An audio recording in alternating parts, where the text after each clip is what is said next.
kami ingin mempersembahkan hidup kami, ingin mempersembahkan tubuh kami, jiwa kami, raga kami, roh kami, untuk sebagai alat-Mu, dipakai untuk kemuliaan-Mu Tuhan. Kami siap menjalankan tugas-Mu. Kami siap untuk melakukan perkara-perkara ajaib bersama dengan Tuhan Yesus Kristus. Kami percaya kami adalah laskar-laskar Tuhan, untuk kami dapat melakukan perkara-perkara yang besar. Di awal tahun 2024, kami akan terus setia dan memiliki roh takut akan Tuhan, melaksanakan tugas panggilan Tuhan dengan baik dan benar. Terima kasih Bapa, terima kasih Yesus, urapi setiap kami yang hadir pada malam hari ini, agar kami menangkap isi hati-Mu, agar kami menangkap dan memenuhi panggilan-Mu Tuhan. Bukan hanya sekedar kami ikut-ikutan, tetapi kami ingin memberikan yang terbaik untuk Engkau Bapa. Terima kasih Bapa. Roh Kudus berbicara kepada kami. Kami siap untuk menerima kebenaran firman-Mu, yang siap diberkati Tuhan dan menerima kebenaran firman Tuhan. Sama-sama katakan, berikan bagi Tuhan Yesus Kristus raja atas segala kerajaan. Haleluya. Silakan duduk.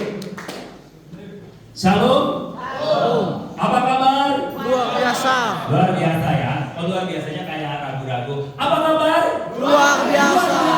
Ya, luar biasa. Tahun 2024 itu semakin dahsyat dan luar biasa ya. Kita boleh melewati tahun 2021, 2022, 2023, dan kita bisa masuk ke tahun 2024. Ini semua karena oleh kemurahan Tuhan. Amen. Kalau bukan karena kuat dan gagal kita sampai hari ini ya. Dan saya percaya, kenapa saudara belum dipanggil Tuhan untuk menghadap ke surga? Kenapa saudaraku? Karena tugasnya belum selesai. Ya, tugasnya belum selesai. Yang sudah dipanggil oleh Tuhan terlebih dahulu, karena tugasnya sudah selesai. Ya, jadi saudaraku, maka dari itu hari ini setelah lagu tadi mengatakan bahwa inilah hidup kami, pakailah hidup kami. Siapa yang siap dipakai Tuhan? Amin. Amin. Ya, yang siap dipakai Tuhan, angkat tanganmu. Kita harus siap dipakai Tuhan. Jadi kita harus progres ya, setiap tahun demi tahun pengenalan kita akan Tuhan. Jangan statis atau stuck di tempat ini atau hanya mandek gitu istilahnya. Nggak ada pertumbuhan, nggak ada improve ya. Jadi nggak ada pergerakan. Jadi hanya statis sampai di situ saja. Kita harus hari demi hari kita minta Roh Kudus mengurapi kita supaya kita mengenal, memahami Dia dan apa sebenarnya mau Tuhan dalam hidup kita, agar pelayanan kita itu sesuai dengan passion kita masing-masing ya. Jadi jangan hanya sekedar ikut-ikutan ramai, bukan, tapi benar-benar panggilan Tuhan dalam hidup kita, apa yang benar-benar menggeliat di dalam hidup kita, panggilan kita harus perkatakan dan kita nyatakan dan kita lakukan. Jangan hanya sekedar angan-angan atau impian. Karena kalau sekedar angan-angan, cita-cita, tetapi kita tidak wujudkan, itu sama dengan omong kosong. Ya, oleh sebab itu kita sebagai anak-anak Tuhan di tahun 2024, apa yang jadi passion masing-masing saudara renungkan, refleksi. Ya, apa yang jadi passion kamu dengan Tuhan di tahun 2024, agar pelayanan kita, agar hidup kita mengikut Tuhan itu ada progres, ada perkembangan. Bukan statis, bahkan mengalami kemunduran, saudaraku. Dan kalau kita sebagai anak-anak Tuhan, kita harus punya vision. Artinya, apa yang harus kita lakukan di tahun 2024? Mengerti sampai di sini? Ya. Jadi kita jangan hanya sebagai orang Kristen, ya udah cukup lah. Yang penting saya udah orang Kristen, ibadah di gereja, sudah cukup. Nggak usah melakukan apa-apa. Saudaraku, bahwa kita diciptakan oleh Tuhan itu multi talent, multifungsi, seperti HP Android ya, multifungsi ya. Dulu kan ada HP yang pertama, HP yang nit ya, yang bunyinya cuma bisa SMS sama calling. Nah, sekarang ada HP Android. Kamu punya HP Android, satu dalam genggamanmu kamu bisa melihat seluruh dunia. Ya, karena dalam HP Android itu bukan hanya sekedar SMS, bukan hanya sekedar calling atau panggilan, tapi dia bisa melihat seluruh dunia yang kau suka. Saudara mau lihat Amerika, tinggal klik di Google Amerika, langsung muncul Saudara belum pernah misalkan ke daerah Raja Ampat, kepengen ke sana tapi belum pernah. Udahlah, kita doa, imani, lihat YouTube-nya atau lihat foto-fotonya. Ya, kita imani. Karena apa? Apa yang tidak pernah kita pikirkan, apa yang kita tidak pernah renungkan, itu yang Tuhan sediakan buat kita. Amin. Ya kan kita nggak pernah berpikir kita mau kemana, betul nggak? Ya, tapi kalau Tuhan sudah persiapan kita untuk pergi kemana, pasti Tuhan siapkan semuanya. Jadi jangan takut. Kalau hidup bersama dengan Tuhan, itu kita bisa melakukan hal-hal yang luar biasa yang tidak pernah kita duga. Itulah iman. Maka dari itu, iman kita harus dipelihara. Iman kita harus dipelihara. Dan sampai hari ini, jangan sampai iman kita luntur, iman kita mundur, dan iman kita goyah. Ya, saudaraku, mari kita buka Alkitab kita di dalam 2 Timotius 4.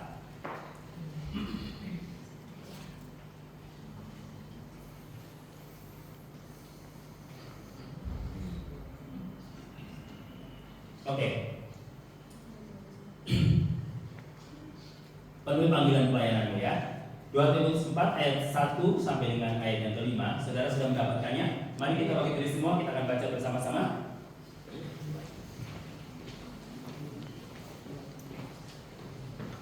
Oke, saya ke 1, saudara ayat yang kedua.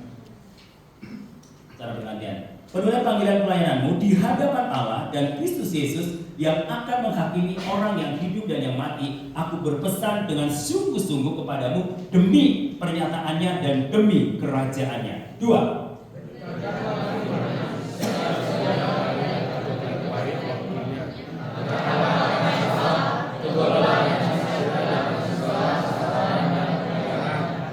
Karena akan datang waktunya orang tidak dapat lagi menerima ajaran sehat, tetapi mereka akan mengumpulkan guru-guru menurut kehendaknya untuk memuaskan keinginan telinganya.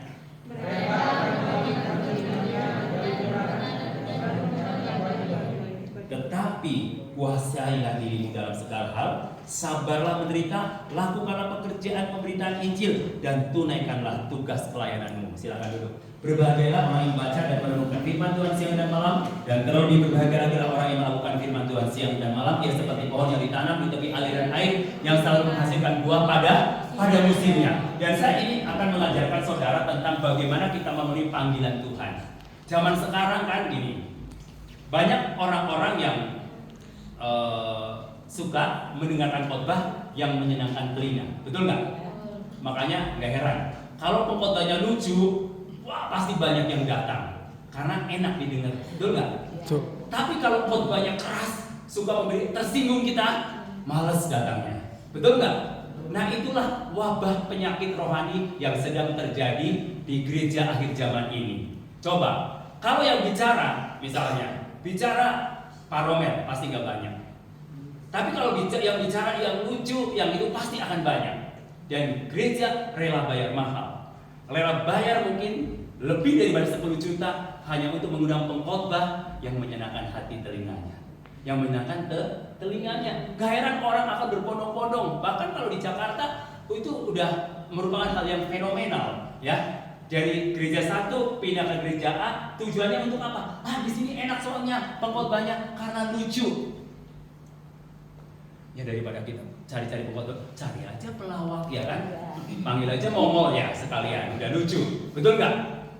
Nah, jadi kenapa? Ya itulah akhir zaman. Banyak orang yang memanggil banyak orang mencari guru-guru yang meskipun ajaran itu tidak sehat, yang penting menyenangkan telinganya. Rela membayar jutaan rupiah untuk demi menyenangkan telinganya. Nah, saya mau katakan hari ini bahwa kita harus belajar bahwa hidup kita seperti Paulus katakan harus sungguh-sungguh, nggak terpengaruh siapa yang berbicara di depan. Karena firman Tuhan itu diberitakan baik waktu yang baik maupun yang tidak baik. Firman Tuhan itu harus diberitakan. Kenapa? Itu yang paling penting. Bukan hanya sekedar dongeng, isapan jempol belaka, tapi benar-benar isi kebenaran firman Tuhan itu harus diberitakan kepada semua orang supaya orang itu mengerti. Karena kalau firman Tuhan tidak diberitakan, siapa yang akan mendengarkan dan siapa yang akan percaya? Karena iman timbul dari akan pendengaran firman Allah. Jadi firman timbul akan pendengaran firman Tuhan. Maka dari itu kita sebagai anak-anak Tuhan Kalau mau melayani Tuhan, mau memenuhi panggilan Tuhan, bukan hanya sekedar menjadi WL, bukan hanya sekedar menjadi pemain musik, bukan hanya sekedar menjadi pemegang multimedia, bukan. Itu hanya varian-varian di dalam untuk melengkapi ibadah. Tapi yang paling penting adalah untuk memberitakan kabar baik itu kepada siapa? Kepada semua orang, kepada teman-temanmu, kepada tetanggamu, kepada komunitasmu, agar mereka tahu siapa sebenarnya Allah yang kita sembah. Nggak ada istilahnya, nggak ada kesempatan. Justru saudara, kita bisa banyak kesempatan memberitakan kebenaran firman Tuhan. Ketika kita bergaul dengan teman-teman kita akrab, mudah sekali untuk menyampaikan kebenaran firman Tuhan. Kalau kita baru kenal sulit, tetapi ketika kita sudah ngomong apa aja, mereka nggak akan marah. Bahkan kita belajar sama-sama. Karena apa? Karena kita saling mengenal. Makanya bangun hubungan, bangun jembatan untuk berteman dengan siapapun. Jangan bertemannya dengan orang Kristen doang. Orang Kristen kan itu sudah garam. Garam sama garam ketemu asin banget jadi darah tinggi. Ngerti nggak? Iya. Terang sama terang bergabung jadi silomen. Silo ya kan? Jadi kalau kita hanya bergaulnya sama orang Kristen, buat apa? Di mana kehadiran kita menjadi apa garam dan terang? Makanya anak saya kuliahnya di negeri biar bergaul dengan semua orang, ya kan? Supaya apa? Bisa saling mengenal, tahu, tunjukkan bahwa kita anak Tuhan dan kita mengasihi mereka, mengasihi semua orang. Bukan hanya orang Kristen saja yang kita kasih, tapi semua orang kita harus kasihi. Dan kita tidak boleh diskriminasi. Kita tidak boleh membeda-bedakan kalau kita anak Tuhan. Amin. Mari kita bergerak bersama-sama, bergaul dengan semua orang. Karena Yesus sendiri tidak pernah membatasi pergaulannya. Yesus sendiri tidak pernah harus bergaul dengan orang yang sudah kenal Tuhan. Tidak, sudah bergaul dengan semua orang. Yang paling penting buat kita adalah tunaikan tugas pelayanan kita. Bukan kita yang keseret hidup dalam kegelapan, tapi kita yang akan menarik mereka dari kegelapan untuk melihat terang yang ajaib. Itulah fungsi gereja. Fungsi gereja bukan hanya untuk memenuhi bangku gereja, bukan. Fungsi gereja bukan hanya untuk ibadah doang, bukan. Fungsi gereja harus memberitakan kabar baik dimanapun saudara berada. Kalau hanya sekedar itu, buat apa gereja berdiri? Semua berlomba-lomba mendirikan gereja. Bahkan di Sukabumi ada 30 gereja bayangin. Padahal jemaatnya itu aja kan, muter. Berdoa mudah-mudahan ada yang pecah, ya kan? Biar ada yang pindah kan? Nanti mudah-mudahan di sana ada masalah, ya kan? Ingat, bukan itu tujuan Tuhan. Tujuan kita, berapapun kita, siapapun kita harus berfungsi. Amin. Gereja bukan hanya tempat untuk orang yang punya banyak uang, yang hanya bisa bergerak, yang hanya bisa melayani Tuhan. Tapi gereja berdiri itu siapapun, kita, saya dan saudara, orang yang dipakai oleh Tuhan karena kuasa Roh Kudus, bukan karena kita banyak uang. Seandainya hanya orang yang banyak uang yang dipakai Tuhan, kasihan dia loh yang gak punya uang. Tapi Tuhan kita tidak seperti itu. Maka itu jadi siapapun yang mau melayani silakan. Tinggal mau saja waktunya dan tenaganya. Mau orang kaya, orang miskin, punya uang atau tidak punya uang. Tadi dikatakan lagu tadi, hanya ini Tuhan persembahanku. Aku nggak punya segenap hartaku, milikku nggak ada. Yang aku punyalah tubuh, jiwa, rohku. Aku persembahkan untuk apa? Untuk melayani Tuhan, supaya hidupku dipakai menjadi alatnya Tuhan. Alatnya Tuhan loh. Jadi instrumennya Tuhan, bukan alatnya setan, ya. Jadi beda. Alatnya setan, alatnya Tuhan. Nah, kita ini menjadi alatnya siapa? Alat setan atau alatnya Tuhan? Alatnya Tuhan. Hanya kamu yang bisa menjawabnya. Kalau kamu hidupnya dalam kuasa kegelapan, dalam dosa, ya tinggal saudara katakan, itu berarti kalau saudara bukan menjadi alatnya Tuhan, tapi alatnya setan. Hanya dua kan di dunia ini, ya kan, setan dan Tuhan. Nah, saudara tinggal pilih mana, mau jadi alatnya setan atau alatnya Tuhan, ya, menjadi alatnya setan atau alatnya Tuhan. Itu pilihan tergantung siapa? Diri kita masing-masing. Maka dari itu saudaraku, ini Paulus menasihatkan kepada Timotius yang masih muda. Timotius itu masih muda, tapi dipakai Tuhan luar biasa melayani Tuhan. Maka itu anak-anak muda, ya, anak-anak muda itu jangan berpikir bahwa kita masih muda nggak fungsi. Bukan, saudara. Justru anak muda itu harus bergerak. Ketika gereja Tuhan ada anak-anak muda yang bergerak, maka gereja itu akan berkembang luar biasa. Yang tua-tua mas sebentar lagi juga dipanggil Tuhan menghadap ke rumah Bapa di surga. Iya, anak muda harus bangkit. Itu yang akan meregenerasi. Betul nggak? Yang akan meregenerasi, saudaraku, untuk mempersiapkan. Nah, kalau kita sudah nggak ada, ya kan harus anak muda yang bergerak. Nanti saudara juga udah umur, tapi mulai berlatihlah dari sekarang untuk ambil dan tangkap visinya Tuhan. Kenapa ada jaringan doa sekota? Supaya ada orang yang menjaga kota ini. Nah, tugas jaringan doa sekota adalah berdoa untuk kotanya, supaya kota itu aman, kota itu tentram. Maka dari itu yang paling sibuk di dalam pemilu adalah jaringan doa sekota. Apa? Doa keliling setiap bulan, ya kan? Nanti belum doa di TPS, di mana saudara tinggal, doakan supaya tidak terjadi kecurangan, tidak terjadi nakalan, atau tidak terjadi pertikaian. Nah, kita harus rampas itu kuasa-kuasa pertikaian dan roh-roh jahat yang mengikat setiap partai-partai politik yang ada. Biar ada terang Tuhan di sana. Ada anak-anak Tuhan yang bergerak sehingga pemilu itu akan mengalami pemilu yang damai. Itu kan tujuan pemerintah, dan tugas kita adalah mengusahakannya agar pemilu itu menjadi damai. Dari siapa? Dari saya dan saudara sebagai anak-anak Tuhan untuk menghadirkan pemilu damai, bukan hanya melalui doa saja, tapi melalui tindakan, saudara. Nah, saudara yang dikasihi Tuhan Yesus Kristus, kemudian di dalam ayat 1, di hadapan Allah dan Kristus Yesus yang akan menghakimi orang yang hidup dan yang mati, aku berpesan dengan sungguh-sungguh. Jadi Paulus nggak main-main ini, pesan kepada Timotius. Kepadamu demi pernyataannya dan demi kerajaannya, beritakanlah firman. Ini dengan tegas Paulus menugaskan, memerintahkan kepada Timotius untuk memberitakan firman. Siap sedialah, baik atau tidak baik waktunya, nyatakanlah apa yang salah. Apa fungsi firman? Fungsi firman itu sebenarnya untuk apa? Menyatakan apa yang salah. Ketika ada kebenaran firman Tuhan itu dinyatakan, kemudian mengoreksi hidupmu yang salah, kamu harus bersyukur. Misalnya nih, kalian kan di gereja misalkan dapat ayat tahunan misalkan nih, atau ayat perjamuan kudus roti ya. Biasanya suka ada tulisannya. Nah itu kan rema, itu kan logos. Logosnya itu tulisannya, dan remanya itu di dalam hidupmu. Nah, oh iya firman Tuhan bicara begini dalam hidup saya. Nah, kalau itu teguran, menyatakan kesalahanmu, saudara bersyukur, berarti Tuhan itu cinta sama kamu. Amin. Masih mengingatmu. Karena kalau Tuhan nggak menegurmu, berarti Tuhan nggak sayang sama kamu.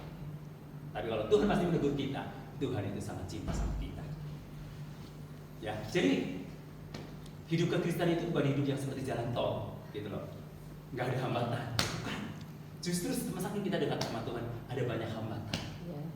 Tapi bagaimana cara mengatasi hambatan itu? Loncat atau tendang hambatan itu? Atau singkirkan hambatan itu? Atau kita mundur dari hambatan itu? Nah, tinggal saudara yang menentukannya. Nah, kebanyakan anak-anak Tuhan yang cemen, ngerti cemen? Ya. Ada tantangan, dia bukan lewati tantangan itu atau tendang tantangan itu, atasi tantangan itu, tapi ternyata mundur. Dan kita bukan semakin bergerak maju, tapi semakin mundur. Terus pindah lagi ke tempat ini, ada tantangan lagi, mundur lagi. Pindah lagi ke tempat ini, ada tantangan, mundur lagi. Jadi kapan saudara akan menjadi orang Kristen yang maju, yang progres? Kalau saudara hidupmu seperti itu terus. Tapi saya percaya, di tempat ini nggak ada. Maksudnya nggak ada yang ngaku. Ya. Tapi saya percayalah, saya berdoa tempat ini orang-orang yang militan, anak-anak muda yang militan ya. Amin. Jadi gak pantang mundur, gak pantang menyerah, ada tantangan kita terjang, atasi. Oke? Siap? Siap. Iya, kalau mau berhasil seperti itu. Berikanlah firman, siap sedialah, baik atau tidak baik waktunya, nyatakanlah apa yang salah. Tegurlah dan nasihatilah dengan segala kesabaran dan pengajaran. Kita punya teman-teman sekarang ya. Teman-teman punya. Ketika lihat temannya salah, ketika lihat temannya jatuh dalam dosa, kita harus samperin, kita ingatkan, kita kasih tahu. Tapi dengan kasih, jangan ngomel-ngomel. Kamu Maria, kamu sudah jatuh dalam dosa, malu-maluin kamu. buat apa kamu jadi orang gereja? Kamu nggak boleh melayani Tuhan. Wah, itu kan menghakimi namanya. Kira-kira Maria senang nggak ditegur begitu? Tapi Maria, Tuhan sangat sayang sama kamu. Maka dari itu Tuhan ingatkan kamu supaya kamu itu menjadi anak Tuhan yang luar biasa. Tinggalkan dosamu, tinggalkan segala yang membuat kamu hidupnya semakin terpuruk. Kira-kira senang nggak? Enak kan di telinga ya kan? Ya benar. Tapi tiba-tiba diomelin, wah kamu itu nggak cocok jadi hamba Tuhan, nggak cocok jadi orang Kristen. Buat apa kamu ke gereja? Percuma. Sakit hati nggak? Sakit hati. Maka itu kalau kita mengasihi orang itu, kita samperin, kita kasih tahu, kita peluk, kamu itu hebat, kamu pasti bisa. Jadi sebab dalam dosa kan banyak orang dihakimi, nggak boleh pelayanan, nggak cocok, ya kan? Sana pergi, dicuekin, ya kan? Seperti itu. Gereja Tuhan bukan seperti itu. Ketika lihat orang jatuh, kita stop, kita angkat agar dia bangkit dari kejatuhannya. Itulah tujuan gereja Tuhan. Sehingga kita yang lemah dikuatkan, yang susah dihiburkan, yang miskin diperkaya. Ya, amin. Amin. Oke, kita lanjut. Tegurlah dan nasihatilah dengan segala kesabaran dan pengajar kesabaran. Ya, kadang suka kesel ya kita ya. Kalau suka tegur nggak berubah-berubah gitu kan, kesel minta ampun ya, kesel. Dengan kesabaran. Ada waktunya, waktu Tuhan pasti yang terbaik. Walau kadang tak mudah dimengerti, lewati cobaan, ku tetap percaya waktu Tuhan pasti yang terbaik. Jadi waktu Tuhan pasti yang terbaik. Kalau kamu ada pencobaan, ada masalah, ada persoalan, percaya pasti Tuhan akan melakukan yang terbaik dalam hidupmu. Kapan waktunya? Waktu kita bukan waktunya Tuhan. Waktu Tuhan bukan waktunya kita. Kita serahin sama Tuhan dengan iman yang teguh tanpa ragu sedikit pun. Dia pasti pelihara kita sampai kesudahan zaman. Amin. Iya, kita percaya dengan iman. Iman itu penting sekali. Kita bisa berjalan ke kekristenan kita kalau iman kita kuat dan teguh ya. Oke. Karena akan ada waktunya orang tidak dapat lagi menerima ajaran yang sehat. Maka kita harus berlomba-lomba. Tugas kita memberitakan kabar baik kepada orang-orang seperti kita. Karena ada waktunya orang tidak lagi menerima ajaran yang sehat. Tetapi mereka akan mengumpulkan guru-guru menurut kehendaknya. Jadi pengajar-pengajar sesuai dengan keinginannya. Gua suka dia, ya nggak suka, no, ya kan? Gua suka dia, ya kan? Karena sesuai dengan keinginannya.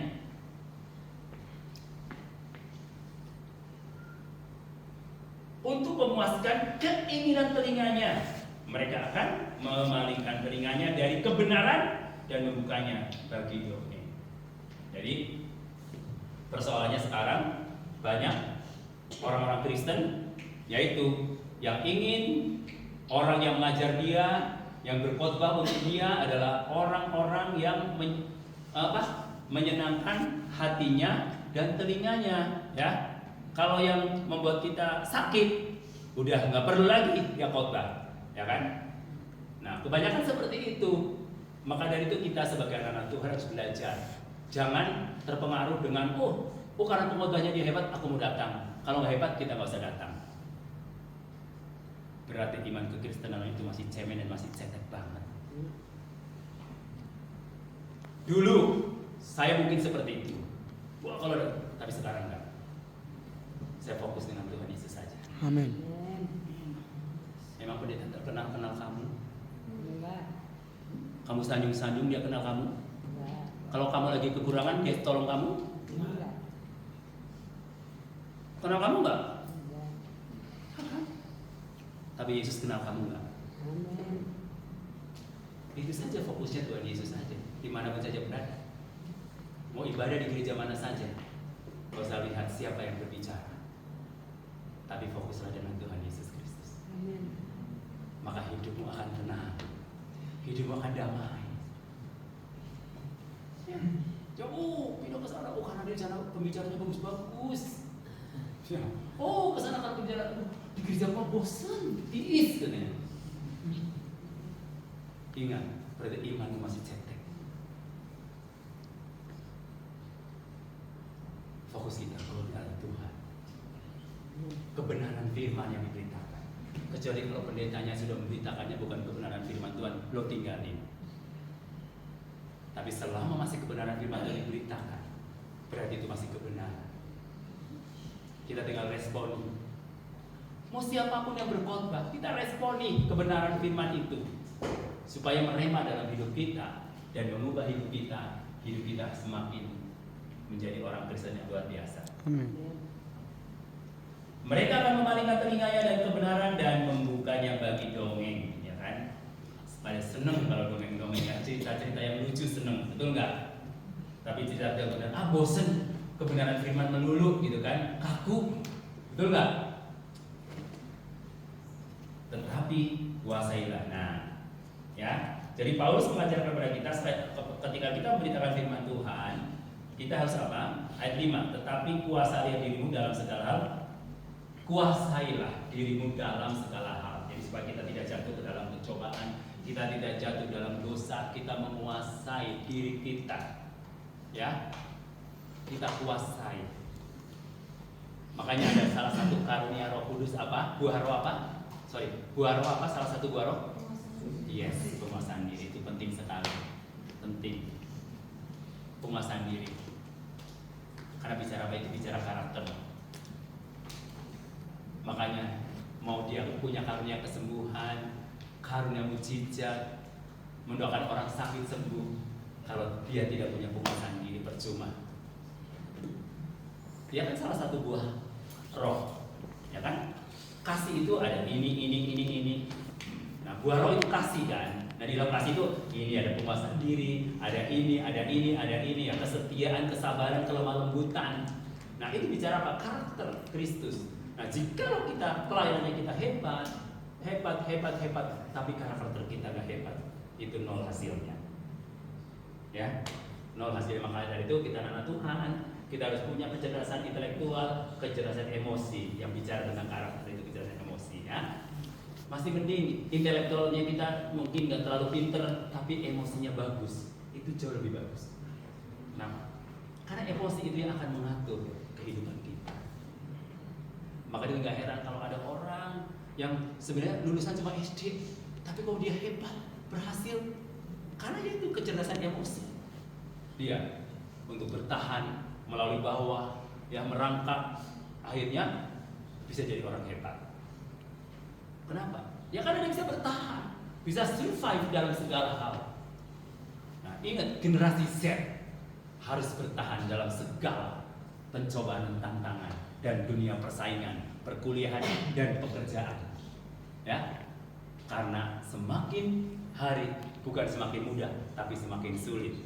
Tapi kita jangan takut, kalau kita ada Tuhan, Tuhan pasti pelihara. Karena rancangan Tuhan buat kita bukan rancangan kecelakaan, tapi rancangan damai sejahtera.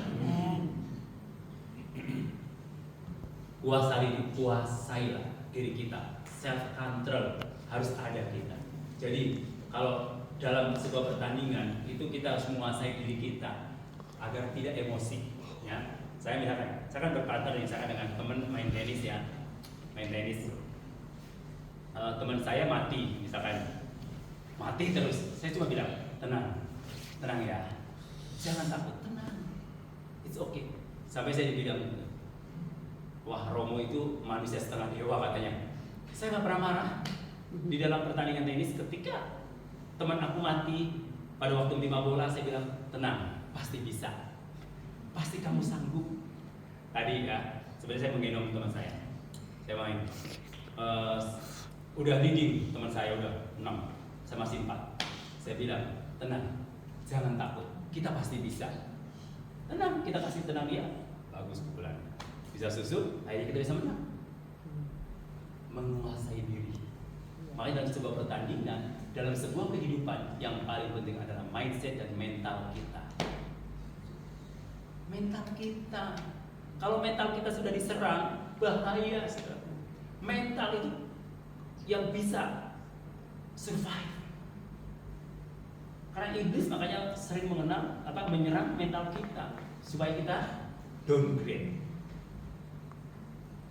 Misalkan nih, kita dagangan lagi sepi, kita kan jadi downgrade kan?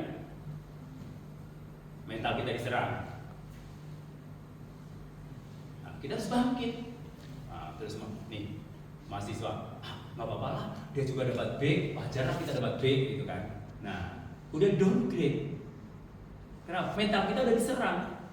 Kita harus terus, saya harus dapat yang terbaik. Asik, temanku banyak kok dapat B semua, ya kan? Udah seneng, ya kan? Ada temennya. Kamu dapatnya apa? B. Kamu apa? B. Kamu C. Asik, ada yang C, lebih di bawah saya. Nah, jadi kita downgrade, diserang mental kita. Kita harus berubah. Kita harus berubah yang terbaik. Nah, ini serang kita biar kita menjadi downgrade. Kan maunya kita ketika mental kita diserang, mengalami gangguan mental, kan senang iblis. Ada waktu saya pelayanan di salah satu daerah, dia cerita satu keluarganya mengalami gangguan mental gara-gara apa? Diputus pacarnya. Kaget. Padahal dia anak Tuhan. Terus kakaknya mengalami gangguan mental juga, dia nggak survive pada waktu menjadi seorang karyawan. Nah, maka dari itu harus kuat di dalam Tuhan. Biar mentalmu kuat, imanmu kuat, tubuh, jiwa roh kita kuat. Sehingga kita bisa survive di dalam Tuhan Yesus Kristus. Amin. Dan iblis tidak akan mengganggu kita, iblis tidak akan menghancurkan kita. Memang pencuri datang untuk mencuri, membunuh dan membinasakan, tapi Yesus datang untuk memberikan hidup yang berkelimpahan. Ingat itu ya, ingat baik-baik. Hidup kita ditentukan bukan perkataan teman-temanmu, bukan perkataan tetanggamu, bukan perkataan gurumu, tapi hidup kita ditentukan oleh perkataan firman Allah, oleh perkataan Tuhan Yesus Kristus. Udah, makanya kalau ada orang ngomongin kamu segala macam, udah fokus aja dengan firman Tuhan. Yes, firman itu ya dan amin, titik, nggak pakai koma. Ingat itu ya. Firman Tuhan ya dan amin. Karena hidup kita ditentukan oleh perkataan firman. Jadi berjalanlah dengan firman Tuhan. Kalau ada serangan, kita lawan dengan firman Tuhan. Kalau ada serangan, kita lawan dengan firman Tuhan. Karena firman Tuhan itu adalah pedang roh. Pedang bermata dua. Tahu pedang bermata dua? Pada umumnya saudara punya pisau bermata satu atau dua? Satu kan? Nah, kalau bermata dua itu tajam ke depan, ke belakang juga tajam. Nah, itu firman Tuhan. Jadi segala depan tajam, belakang tajam. Jadi jangan macam-macam dengan pedang roh. Kita punya pedang roh, iblis macam-macam, kita sikat dari depan, sikat dari belakang. Shit, mampuslah iblis dengan perkataan firman. Makanya kadang-kadang cuma kita sih benar tahu firman, tapi kadang nggak melakukannya. Begitu ada serangan kita langsung downgrade. Betul atau betul? Nah, ingat sekarang firman itu perkataan firman yang menghidupkan kita. Jadi jangan menjadi orang yang downgrade. Ingat ya. Nggak mau. Iblis maunya kita hancur. Pencuri datang untuk mencuri, membunuh dan membinasakan, tapi Yesus datang untuk memberikan hidup yang berkelimpahan. Titik ya. Nggak pakai koma, nggak pakai alasan. Firman Tuhan nggak punya alasan. Mengerti sampai di sini? Jangan cuma mengerti tapi lakukan setelah pulang ya. Saudara, perkataan firman, lagi sakit, katakan, oleh bilu-bilu Yesus, aku pasti sembuh. Lagi kesusahan, di dalam Yesus segala perkara dapat kutanggung, dalam Dia memberikan kekuatan kepadaku. Ketika kita kekurangan, kita berkata, Allahku akan memenuhi segala keperluanku menurut kekayaan kasih karunia di dalam Yesus Kristus. Ketika hati kita sedang gundah gulana, Alkitab berkata, marilah datang kepadaku semua yang letih dan sudah beban berat, aku akan memberikan kelegaan itu titik, nggak kayak koma ya. Nah, masalahnya kadang-kadang saudara suka ada menerima gangguan-gangguan dari iblis. Nah, suara iblis begini minus ya kan, langsung kita dengerin, akhirnya kita downgrade lagi, nggak percaya Tuhan lagi, ragu dengan firman Tuhan lagi, betul nggak? Makanya seperti lagu apa? Maggie Set ya. Jatuh bangun, aduh, ya kan? Iya kan? Karena percaya firman, nanti enggak lagi, ada godaan, turun lagi, nanti naik lagi kalau lagi happy, betul nggak? Ingat, iman kita bukan ditentukan oleh perasaan kita, tapi iman kita itu ditentukan oleh tindakan kita. Mengerti sampai di sini? Mengerti ya? Anak-anak mengerti? Yes. Bukan yang mengerti, harus dilakukan. Pulang dari sini nggak ada yang downgrade, semua upgrade. Yes? Yes. Yes ya, 2020 harus upgrade. Awas kalau masih downgrade ya. Tetapi kuasai dirimu dalam segala hal, sabarlah menderita. Orang mana ada yang sabar menderita baru diputus cinta udah menderita banget ya kan? Sabar nggak? Sabar dalam susah sukamu, sabar Tuhan ada sertamu, sabar, sabar beri kuat padaku, ya kan? Jadi kalau yang baru putus cinta, sabar dalam susah sukamu, sabar, ya kan? Atau gini, kalau yang baru putus cinta, misalnya cewek itu siapa cowoknya, masih banyak cowok yang berkelibangan di pinggir jalan. Kalau misalkan cowok yang bagus dia putus cewek, masih banyak cewek-cewek ribuan bahkan miliaran cewek ya yang ada di dunia ini, ya kan? Mati satu tumbuh. Jadi kita nggak downgrade, nggak akan gangguan mental. Ya kan? Kalau mati satu, putus satu, tumbuh 1000. Putus satu, cengeng nangis, guling-guling, sampai stres, saling ngomong kunci kamar. Kasihan deh lo, anak Tuhan kok begitu. Aduh, kalau saya melihat, aduh aku mau bunuh diri. Saya langsung, ya udah bunuh diri aja. Dia mau bunuh diri di pohon toge, ya kan? Ada temen aku, karena cintanya ditolak waktu itu di sekolah, di kampus, langsung bawa tali, ya kan? Orang Papua ini. Temen aku, ya, dia bawa tali. Nah, dia bunuh dirinya di mana tuh, Pak? Di pohon kopi. Pohon kopi kan pendek, ya kan? Dia ikat di mana mau dia set, nggak bisa kan? Jadi sebenarnya ingin diperhatikan. Ternyata nggak jadi bunuh diri, malah aku suruh fit. Udah bunuh diri aja. Nggak jadi katanya. Masa gara-gara cewek harus bunuh diri? Aduh kasihan deh lo, gitu kan? Kita punya Tuhan Yesus. Kita punya tujuan hidup kita. Masa hanya seorang cewek dia, aduh, kamu harus bunuh diri? Nggak banget sih, ya kan? Ingat ya, teman-teman yang masih muda, yang baru putus pacar, jangan gantung diri ya. Ingat. Gantungkan foto dia dan buang dan bakar. Ya. Atau selalu nyanyi foto itu di pakai instrumen lagunya Samson ya. Samson tuh bang yang kenangan terindah. Bila yang tertulis untukmu ada, untukmu aku jadikan kenangan dalam hidupku, namun takkan mudah untuk melupakan. Kasihan dulu, makanya fotonya dibakar, buang. Jangan disimpan sebagai kenangan yang terindah. Ini mah kenangan buruk ya kan?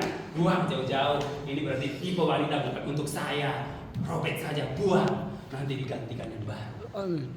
Begitu juga cewek, buang itu fotonya cowokmu yang sudah meninggalin kamu, ya kan? Putus, robek, bakar, musnahkan dalam nama Yesus. Tolak.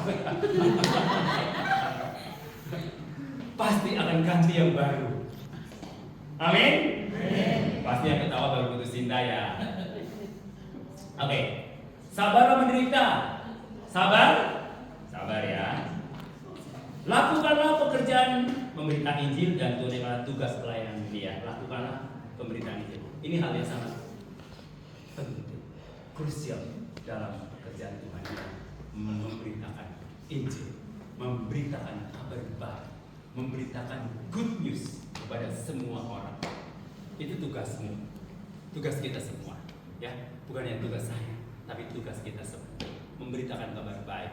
Makanya jalin hubungan dengan siapapun, perkenalan, karena Tuhan Yesus tidak pernah bicara agama, yang Yesus selalu bicara tentang keselamatan. Ingat ya, nggak usah memberitakan itu supaya menjadi anggota gerejamu, nggak usah. Karena menjadi anggota gerejamu tidak penting. Yang penting dia mengenal Tuhan dengan benar. Masalah nanti mau ke gerejamu ya silakan aja, nggak ke gereja juga nggak masalah. Yang penting dia sudah, artinya gini, kita sudah beritakan tentang kabar baik. Masalah dia ambil keputusan atau tidak, itu urusan dia dengan Tuhan. Tugas kita hanya apa? Memberitakan kabar baik, memberitakan good news, kebenaran itu, ya, bukan memaksa dia untuk menjadi percaya. Karena percaya kepada Yesus bukan dipaksa, tapi keputusan dan kehendak pribadi. Ingat itu ya, keputusan dan kehendak pribadi. Pernah saya berteman satu teman waktu itu, saya baru kenal, dia udah ngomong, Pak Romel, saya mau berteman dengan kamu, tapi jangan ngomong-ngomong tentang gereja ya, nah, gitu kan. Terus saya bilang, siapa yang ngomong tentang gereja? Penting amat sebelum itu. Aku mah nggak akan ngomong gereja. Saya cuma ngomong kebenaran firman Tuhan kok. Ngomong kasih Kristus, mendoakan kamu, bicara kebenaran, gitu aja. Ngobrol tentang kebaikan firman, kebenaran firman, gitu aja. Ngobrol bersahabat, nggak pernah ngajakin dia, oh gereja aku enggak. Dan aku juga nggak pernah ngajakin dia untuk jaringan doang. Ya, cuma ya teman, wah, tiba-tiba dia sakit jam 10 malam, saya lagi main tenis, ditelepon, oh ya udah aku langsung ke sana. Nah, ke sana, saya doain. Sebelum saya doain, saya tanya, kamu percaya nggak Tuhan Yesus sanggup menyembuhkan hidupmu? Percaya. Mau nggak hari ini kamu buka hati menerima Kristus sebagai Tuhan dan Juru Selamat pribadi? Mau, katanya. Akhirnya dia buka hati, saya doakan dan sembuh. Dan akhirnya dia terima Tuhan Yesus Kristus dan dia dibaptis. Berikan bagi Tuhan Yesus Kristus. Kita berteman aja, nggak usah musingin dia mau ke gereja atau tidak, nggak usah. Kita berteman, yang penting kita memberitakan kabar baik melalui hidup kita, ya. Nanti respon dari Tuhan, yang karena firman Tuhan yang kita taburkan itu tidak akan sia-sia, pasti sekali pasti akan bertumbuh. Untuk menuntut kesaksian, saya waktu itu ditugaskan pelayanan di di Surabaya. Waktu itu saya selalu berjalan di ini, saya sampaikan tentang kabar baik. Ada satu tukang sapu ya, ngobrol-ngobrol tentang kebenaran. Tiba-tiba waktu saya kuliah di Manado, saya terima kartu Natal.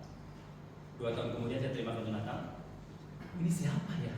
Saya tanya sama gembala saya. Oh, itu yang tukang sapu waktu itu yang pernah kamu suka ketemu. Katanya sekarang udah datang ke gereja, udah terima Tuhan Yesus Kristus. Oh, luar biasa ya. Saya bilang ini, firman Tuhan yang kita taburkan tidak akan pernah sia-sia. Kapas saja itu pasti akan bertumbuh. Ya, tugas kita hanya memberitakan kabar. Lakukanlah pemberitaan Injil dan tunaikanlah tugas pelayananmu dengan baik dan benar. Haleluya, Tuhan Yesus memberkati. Mari kita bangkit diri semua. Bangkit dalam nama Yesus. Ayo kita bangkit dalam nama Yesus, karena nama Yesus adalah menara yang kuat, nama Yesus adalah kota benteng yang teguh. Amin. Yang mengalami gangguan mental akan disembuhkan. Amin. Perkatakan kebenaran firman Tuhan, bahwa firman itu akan memerdekakan kita.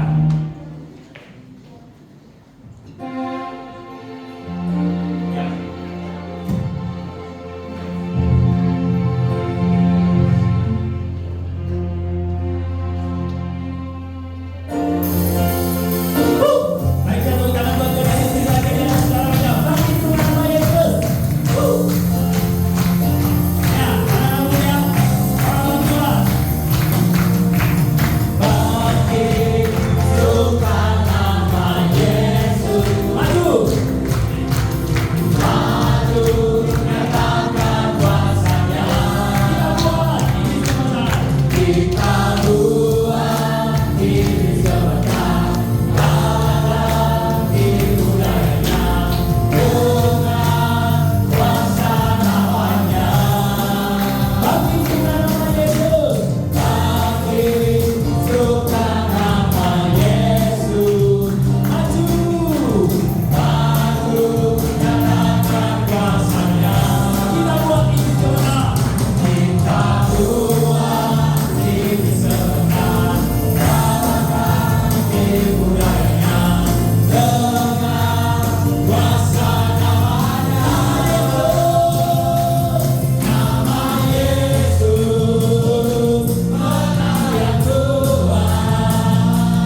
segalanya. Nama Yesus di atas segalanya. Nama Yesus di atas segalanya. Saya mengundang saudara-saudara yang mau didoakan untuk menerima panggilan Tuhan. Jangan tengok kiri kananmu. Saudara mau sungguh-sungguh di tahun 2024 dan saya akan doakan saudara. Saudara boleh maju ke depan dan angkat tanganmu dan saya akan doa mengurapi engkau dan engkau berani untuk menjadi laskar Kristus. Saudara jangan lihat kiri dan kanan. Siapapun yang mau didoakan, saya akan doakan untuk saudara. Saudara akan pergi dari tempat ini dan selamanya saudara tidak akan disukapuni, mungkin akan pergi keluar kota, luar pulau, bahkan luar negeri. Haleluya. Biar saudara diperlengkapi dengan kuasa dan karunia dari Roh Kudus. Haleluya. Jesus. Haleluya. Angkat tanganmu dan tanda penyerahan kepada Allah. Haleluya. Jesus.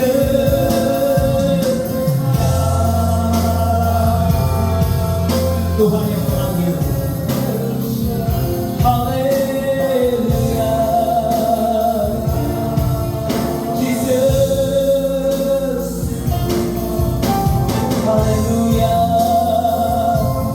Kita percaya Tuhan lakukan sesuatu buat engkau. Tuhan melakukan sesuatu buat engkau dalam hidup di tahun 2024. Haleluya. Jesus. Haleluya. Haleluya. Yes. Angkat tanganmu dan buka suaramu, buka hatimu, penuhi panggilan bukan pelayan dengan benar. Yes. Haleluya.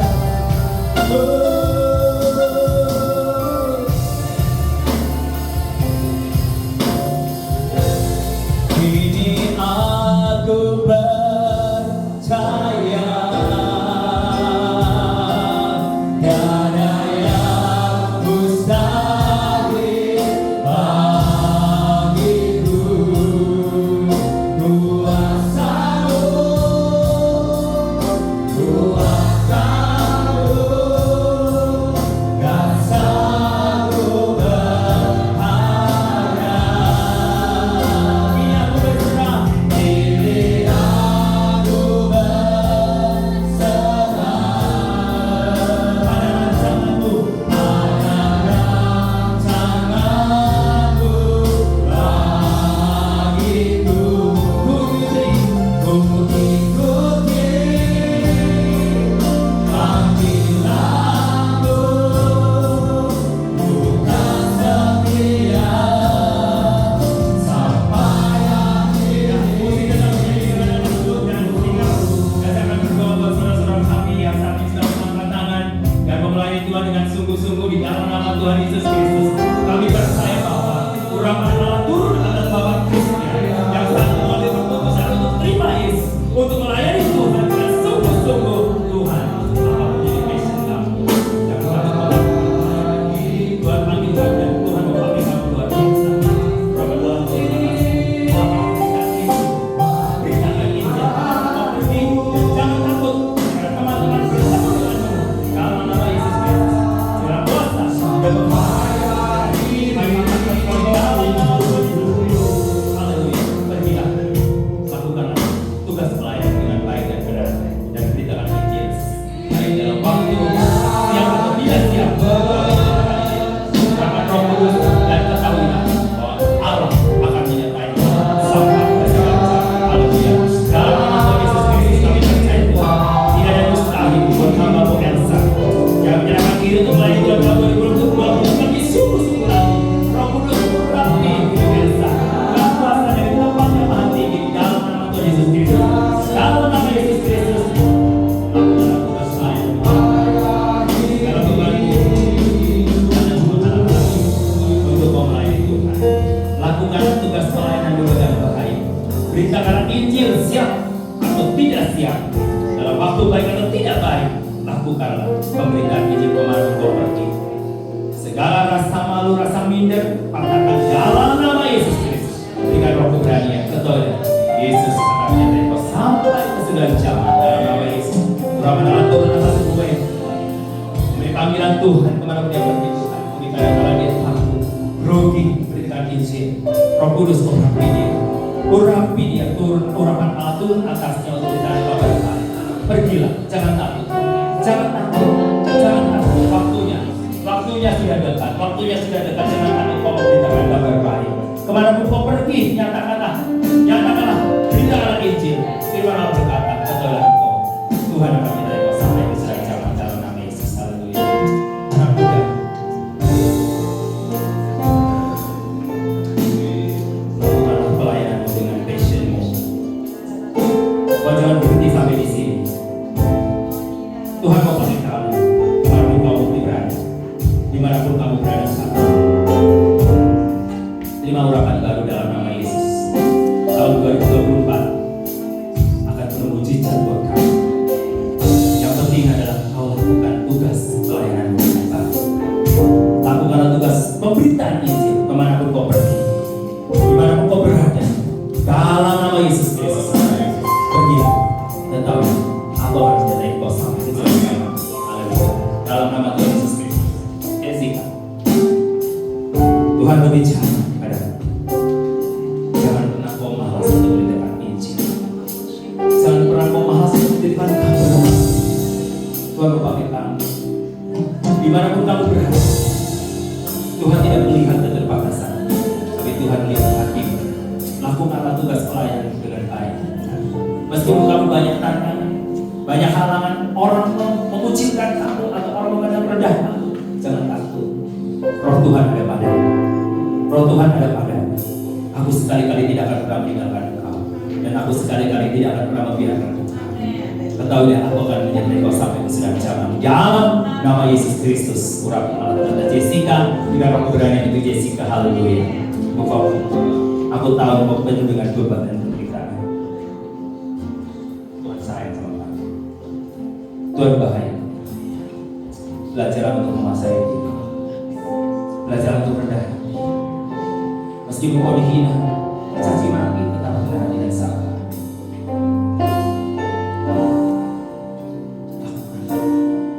Belajar untuk menguasai diri kamu. Sehingga kamu tidak emosi. Tapi perlu belajar dalam berhati dan Tuhan akan pakai kamu untuk memberitakan kabar. Tuhan perlengkapi anakmu itu. Meskipun dalam keterbatasan, dia mungkin bukan ahli teologi, namun dia anakku yang punya hati minggu melayani Tuhan. Berikan roh dan hati kesabaran dalam menanggung segala penderitaan. Mungkin semuanya yang dia pernah dapat hilang saja, dirampas oleh kuasa iblis. Nanti Tuhan akan membagikan ke kamu asal kamu setia dan Tuhan dan melakukan tugas panggilan dengan penuh kerendahan hati dan sungguh-sungguh dalam nama Yesus. Haleluya. Percayalah itu dengan firman Tuhan. Karena firman Tuhan ya dan amin dan hidup dalam hidup. Pergilah, Tuhan akan pakai kamu. Ampunilah orang yang sudah melukai hati kamu. Lepaskanlah, bebaskanlah. Jangan simpan di dalam hatimu. Itu akan mengganggu hidupmu. Dan hidupmu akan statis ketika kau tidak membuka hati untuk mengampuni orang yang telah melakukan kejahatan. Dibungkung oleh anak Tuhan yang luar biasa. Pergilah, beritalah kabar baik di mana kamu berada dalam Yesus. Lihatlah apa yang kau pernah alami untuk menyakitkan hatimu. Kau mengalami luka hati, luka batin, pasti kamu menyerah. Jangan kamu pelihara. Itu mengalami kau mengalami jauh dan hari ini kamu upgrade oleh Tuhan. Tuhan memakai kamu. Kau seorang ibu yang berani untuk berbicara. Bukan itu berbicara, sudah Tuhan Roh Kudus. Apa yang telah merenggut hidup dalam kau sesali. Karena Tuhan bukan barang. Ketahui, Roh Kudus akan menyertai kamu sampai kesudahan zaman. Segala beban persoalanmu dan beban yang menghidupmu diangkat oleh Tuhan Yesus dalam nama Yesus. Pergilah. Katakanlah aku menyertai kamu sampai kesudahan zaman. Dalam nama Yesus, mari. Siapkan hati. Ada banyak hal yang Tuhan mau lakukan buat kamu. Kamu bukan hanya berdoa, tapi kamu adalah pemuji Tuhan. Kamu worship leader. Kamu menyanyi di dalam Tuhan. Bukan multi talentmu, jangan kau simpan-simpan. Tuhan mau pakai kamu lebih dahsyat lagi. Jangan pernah padamkan rohmu. Ayo Pak, tahun 2024 adalah tahun kebangkitan rohmu, kebangkitan pelayananmu dalam nama Yesus Kristus. Jangan pernah kau merasa dari daerah terpencil atau suku terpencil. Yesus tidak pernah membeda-bedakan kamu. Yesus ada buat kamu kemanapun kau pergi, dan Roh Kudus berbicara. Akan menyertai kamu sampai dengan zaman. Pergilah Maria, tunaikan tugas pelayanan dengan baik, dan siapkan hatimu, jiwamu, rohmu untuk melakukan tugas pelayanan. Jangan pernah berhenti. April, mungkin kau kadang-kadang merasa minder, merasa kecil hati. Ketahuilah bahwa Tuhan di sini yang kamu April. Tuhan tidak pernah melihat dirimu atau mendengar perasaanmu, tapi Tuhan melihat hatimu. Yang paling penting adalah engkau menyerahkan hidup dengan sungguh-sungguh. Jangan pernah ragu sedikit dengan panggilan yang Tuhan percayakan kepadamu dalam hidup. Kalau kau mau sekolah Alkitab, bukalah hatimu, siapkan hati. Jangan khawatir tentang biaya yang akan ditabung.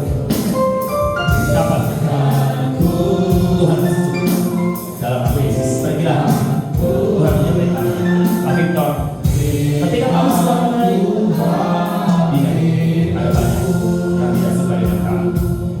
Iblis salah satunya tidak suka dengan kamu. Tapi ingatlah, tetaplah setia dan fokuslah di misi yang ada. Jangan sampai dapat roh. Lakukanlah tugas pemberitaan Injil. Tuhan memanggil kamu lebih dahsyat lagi di tahun 2024. Jangan pernah meninggalkan tugas pelayanan. Jangan pernah pilih pelayanan. Passion lakukan itu. Mungkin orang tidak mendapat kamu, tidak mempersilakan bagi Tuhan. Kamu yang penting, keep up, tetap berkasih dalam ayat surah kamu pergi. Kamu akan tugas untuk memberikan kabar baik kepada orang dalam nama Yesus. Saya terima urapan baru dalam nama Yesus. Sampah-sampah dalam hatimu buang jauh-jauh. Kamu mengalami mungkin kepahitan dengan orang tuamu atau dengan orang-orang yang berlalu di hatimu.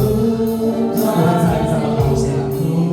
Dan lakukan tugas pelayanan dengan baik dengan jangan pernah komplain dengan Tuhan atau hitung-hitungan dengan Tuhan, karena Tuhan tidak pernah menghitung-hitung berkat untuk kamu. Jadi kamu hanya menyerahkan hatimu dan buka hatimu dan siapkan sungguh jiwa roh untuk melayani Tuhan. Pergilah, jangan pernah terhalang untuk melayani Tuhan. Siapapun, Tuhan tidak pernah melihat fisikmu, melihat dalam hati. Di sini kan, roh Tuhan ada padamu, dan Dia tidak pernah meninggalkan kamu meski kau jauh dari orang tuamu, tapi Tuhan tetap dekat dengan kamu. Allah Immanuel yang menyertai kamu. Ingat bahwa Tuhan memiliki masa bergabung. Jangan berhenti melayani Tuhan, lakukan tugas. Tunaikanlah tugas pelayanan dengan baik di hadapan Tuhan. Dalam nama Yesus, pergilah, beritakan Injil kepada kau pergi. Haleluya. Anon, kau masih muda. Seorang mahasiswa. Jangan ragu dengan masa depanmu. Tuhan memakai kamu. Jadi mahasiswa yang berani memberitakan kabar baik di tengah-tengah dunia yang mungkin tidak baik. Kau salah satunya akan membuat orang-orang menjadi baik.